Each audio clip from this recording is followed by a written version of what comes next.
কবিতাটি লিখেছেন আবু জাফর ওবায়দুল্লাহ।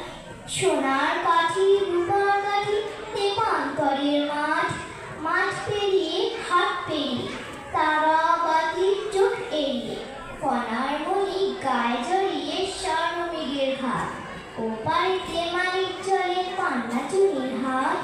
সোনার কাঠি রূপার কাঠি তেপান্তরের মাঠ, বাড়িতে লঙ্কা গাছে কয়লা কালো বেড়াল নাচে, তিনটি বুড়ি উকুন গাছে পুতুল বেচারা।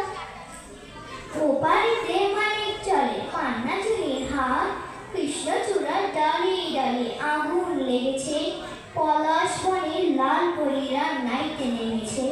কে দেখেছে কন্যে দেখেছে, নীলদিঘিতে স্বর্ণ কলস ভেসে উঠেছে।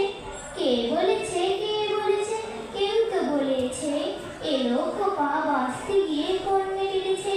কে শুনেছে সোনা কাপড় খুশকিনে জলে ডুবেছে, বৃষ্টি পড়ে টাপুর টুকুর নদী বান, মুক্তবতী জল কন্যার ভেজা দৈমান।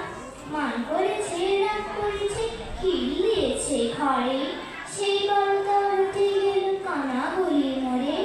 আসমানে ফিনফিনে জাফরানি অরুণা নীল করে লাল করে কঙ্কনে ছড়ানো, চাই চুরি গেল আর স্বর্ণ ঠিকানা। ধন্যবাদ সবাই।